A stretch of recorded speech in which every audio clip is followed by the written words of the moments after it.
Hi guys, अब मेरा नाम है देवांश और आज हम सीखेंगे नोटेशन। तो आइए शुरू करते हैं। तो अगर जैसे आपके ओपोनेंट ने E4 ये पॉन चला तो इसको हम लिखेंगे अपनी स्कोर शीट में E4 E और ये 4। और अगर ये नाइट चला तो NF3। जब हम कोई पीस डेवलप करते हैं तो हम उसे लिखते हैं उसके पहले अल्फ़ाबेट के साथ। जैसे हमने लिखा NF3, पर हम पॉन को पीस नहीं मानते तो हम उसका डायरेक्ट स्क्वायर और अल्फ़ाबेट और नंबर लिख देते हैं। जैसे लिखा E4। अब आपके ओपोनेंट ने ये चला, ये पॉन पुश किया तो इसको हम लिखेंगे E5। और आपको हमेशा ये याद रखना है कि नाइट को हम N से रिप्रेजेंट करते हैं, ना कि K से। हम K से किंग को रिप्रेजेंट करते हैं। अब जैसे आपके ओपोनेंट ने अगर बिशप इस स्क्वायर पे चला तो हम इसको लिखेंगे BC4।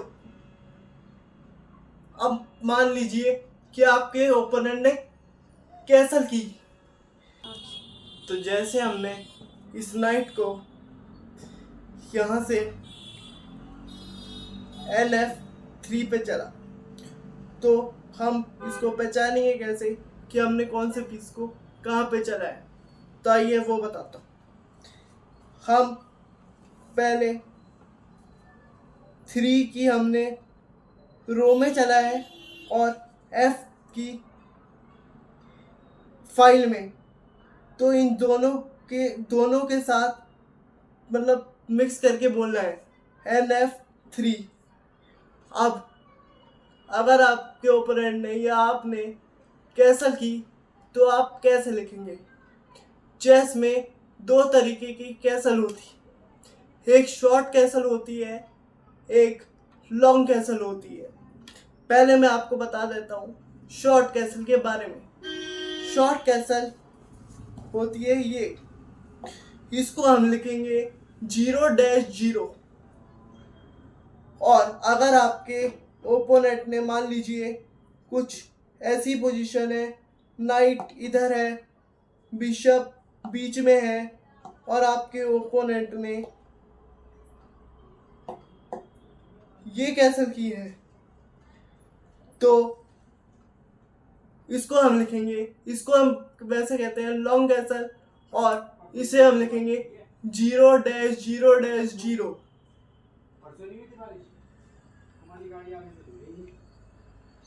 अब आपके ओपोनेंट ने जैसे ये मूव किया तो इसे हम लिखेंगे F5। जैसे कि मैंने पहले ही बताया कि हम पॉन को कोई पीस नहीं मानते, हम उसे पीस नहीं मानते, हम बाकी चीज़ों को पीस मानते हैं। तो इसलिए वहाँ पे अल्फ़ाबेट का यूज़ होगा खाली। अब मैं आपको एक स्कोर शीट दिखा देता हूँ सैंपल के लिए। तो ये आपको किसी भी टूर्नामेंट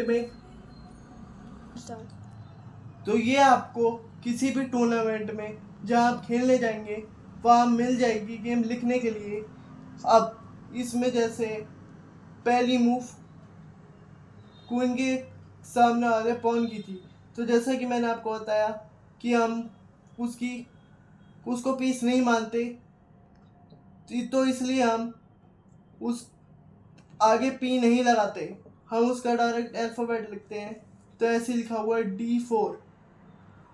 जैसे गेम आगे बढ़ी तो उसने ओपोनेंट ने नाइट चला तो हमने लिखा NF3। उसने बिशप चला तो हमने लिखा BG5। तो जैसे हमने E3 चला, मतलब पॉन चला, तो हमने E3 लिखा। बिशप चला तो BH4 लिखा। अब अगर कोई पीस किसी पीस को कैप्चर करता है तो कैसे लिखें?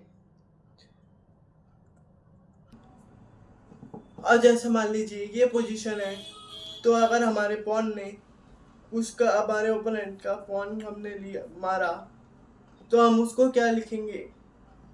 जैसे पोजीशन थी ये, तो पॉन के लिए आइडेंटिटी यूज नहीं होती, पी आगे नहीं लगाते, तो इसलिए हम लिखेंगे D×C5।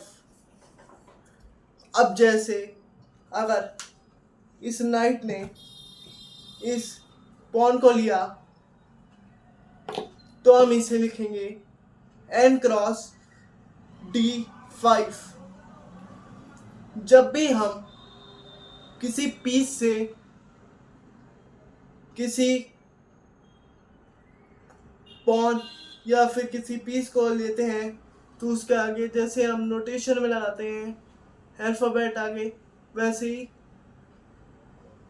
कैप्चर में कि जब वो पीस एक दूसरे पीस को कैप्चर करेगा तो भी लगाएंगे।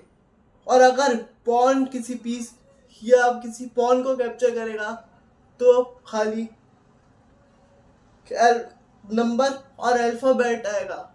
जैसा कि मैंने आपको बताया D×C5 और Knight×D5।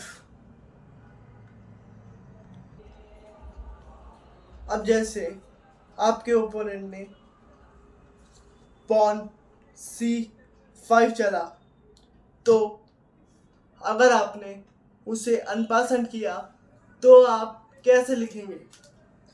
अगर हम अनपसंद करते हैं तो हम लिखेंगे D×C6। हम ये नहीं लिखेंगे कि जिस स्क्वायर पे वो आया, हमारा पॉन जिस स्क्वायर पे जाएगा हम वो स्क्वायर लिखेंगे।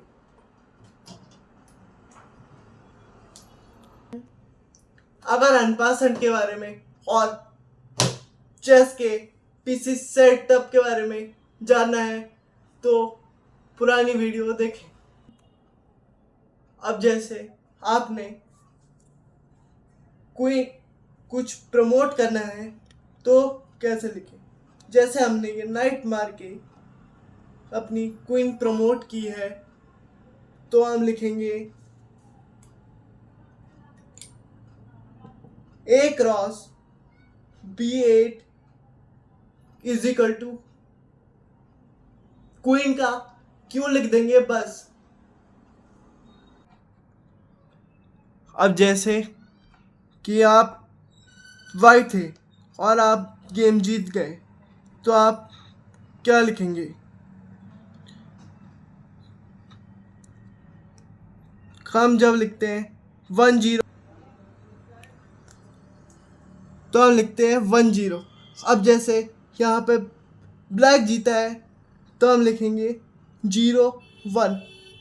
यानी वाइट जैसे प्रगुण हारा है और वेदांत जीता है, तो प्रगुण का 0 और ब्लैक था वेदांत तो 1। और जैसे कि आपकी गेम ड्रॉ हो गई तो हम लिखेंगे 0.5